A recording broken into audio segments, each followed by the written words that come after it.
নতুন রাষ্ট্র কাঠামো হবে, সেইখানে 15 লক্ষ হরিজনকে বাদ দিয়ে কোনো কথা না বলে জুলাই 16 কিভাবে হবে এটা আমরা বুঝতে পারছি না। অবিলম্বে প্রধান উপদেষ্টাকে আহ্বান জানাবো, এই বিপ্লবে বাংলাদেশ হরিজনরা উপস্থিত ছিল না, আপনার পাশে ছিল। তাছাড়া সবাইকে নিয়ে আমাদের পূর্ণতম দাবি মেনে নিয়ে আমাদেরকে ব্যবস্থা করবেন, এই বলে আমি বক্তব্য শেষ করি। সবাই ধন্যবাদ। আমরা গত 21শে মার্চ 2025 একটি জাতপাত বিলোপ কনভেনশনে এই সিদ্ধান্ত গ্রহণ করেছিলাম যে আমরা একটি জোট গঠন করব। আমরা জোট গঠন করেছি।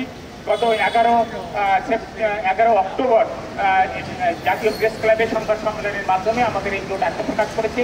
আগামীতে আমরা জাতপাত বিলোপের লক্ষ্যে একটি ছাত্র যুব কনভেনশনের আয়োজন করব। সেই কনভেনশনকে সফল করার জন্য সকলকে আহ্বান জানাচ্ছি। আমরা মনে করি আমরা যে দাবিগুলো এখানে উপস্থাপন করেছি সেই দাবিগুলো যৌক্তিক, এবং আপনারা দেখবেন আমরা শুধু আমাদের জন্য নয়, যারা আমাদের মতন করেই দেশে বঞ্চিত আছে সেই নারী সমাজের জন্যে, কৃষকদের জন্যে, অন্যান্য প্রান্তিক জনগোষ্ঠীর জন্যে, জেলেদের জন্যে আমরা এইখানে দাবি উপস্থাপন করেছি।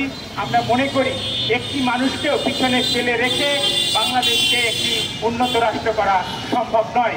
2015 সালে জাতিসংঘ তার যে সাস্টেনেবল ডেভেলপমেন্ট গোল SDG ঘোষণা করেছে, সেখানেও তার মূল স্পিরিট হচ্ছে নো ওয়ান লেফট বিহাইন্ড। আমরাও সেই চেতনা ধারণ করি। আমরা কাউকে পিছনে ফেলে আমরা এগিয়ে যেতে চাই না। আমরা সকলকে একসাথে করে এই রাষ্ট্রকে একটি উন্নত রাষ্ট্র করতে চাই, এই রাষ্ট্রকে একটি বৈষম্যহীন রাষ্ট্র করতে চাই। আমরা আমাদের এই সংগ্রাম অব্যাহত থাকবে। আজকের এই মানববন্ধনে এখন সমাপনী বক্তব্য রাখবেন এই জোট জনগোষ্ঠীর এই 15 দফা দাবি বাস্তবায়নের লক্ষ্যে আজকের এই মানববন্ধনে জাতপাত বিলোপ জোটের পক্ষ থেকে যে সকল সংগঠন ও যে সকল সুধী আজকে উপস্থিত হয়ে আমাদের আজকে এই মানববন্ধনকে সফল করেছেন, তাদেরকে জানাই এই জাতপাত বিলোপ জোটের পক্ষ থেকে আন্তরিক অভিনন্দন। আরও জানাই এই পিছিয়ে পড়া জনগোষ্ঠী আগামীতে যাতে এই জুলাই সনদে এবং রাষ্ট্রযন্ত্রে যাতে তার অংশীদারিত্ব ফিরে পায় সেই আশা প্রত্যাশা করব বর্তমান সরকারের কাছে।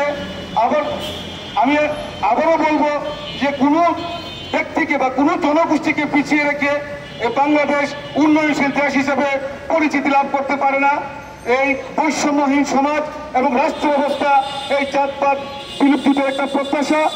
এবং আমি এতটুকুই বলতে চাই, বিগত দিনে এই পিছিয়ে পড়া জনগোষ্ঠী শুধু তাদের নিজ কর্তব্যে বিভোর থাকে না, এই রাষ্ট্রের বিভিন্ন লড়াই সংগ্রামে তারা নিজেকে নিয়োজিত রাখে। তন্মধ্যে বিগত দিনের এই সরকারের 24 সালের 10ই জুন যখন মিরিঞ্জিরাই সিটি কর্পোরেশনের উচ্ছেদ করা হয়, হরিজন কলোনি যখন উচ্ছেদ করা হয়, তখন বাংলাদেশের সকল হরিজন দলিত সংগ্রামে তারা নিজেকে উপস্থাপন করে এবং এই বিগত সরকারের যে তিনি মেয়র ছিলেন তার দিকে কঠোর সংগ্রাম করে তোলে এবং পরিশেষে তাদের দাবি দেওয়া নিয়ে আমাদের এই দলিত হরিজন জনগোষ্ঠীর পক্ষ থেকে গণভবনে যাওয়া হয়। তারপরে হাইকোর্টে আমাদেরকে রিট করানো হয়। সেই রিটের মাধ্যমে মিরিঞ্জিরা সিটি কলোনি এখন তার উচ্ছেদ প্রক্রিয়া বন্ধ হয়।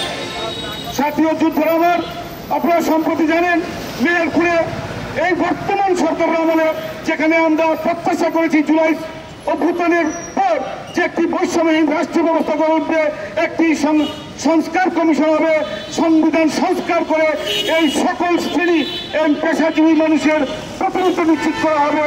সেই প্রত্যাশা এখন আমরা হতাশ হয়েছি যে এত বিপ্লবের পর আমরা আজকে আমাদের এই পিছিয়ে পড়া জনগোষ্ঠী তাদের কাঙ্ক্ষিত লক্ষ্যে পৌঁছতে পারে নাই। সেই লক্ষ্যেই এই জাতপাত বিলোপ জোটের পক্ষ থেকে যতক্ষণ পর্যন্ত এই 15 দফা দাবি বাস্তবায়ন না হবে, যতক্ষণ পর্যন্ত এই জুলাই সনদে পিছিয়ে পড়া জনগোষ্ঠীর নাম অন্তর্ভুক্তি আসবে না, ততক্ষণ পর্যন্ত এই জাতপাত বিলোপ জোটের পক্ষ থেকে এই 1.5 কোটি মানুষের এই ঢাকায় সমাবেশ করে আমরা লড়াই সংগ্রাম চালিয়ে যাব এবং বলবো বৈষম্যহীন সমাজ চাই, বৈষম্যহীন রাষ্ট্র ব্যবস্থা চাই, বর্তমান সরকার সেদিকে লক্ষ্য রাখবেন, সেদিকে দৃষ্টিপাত করবেন।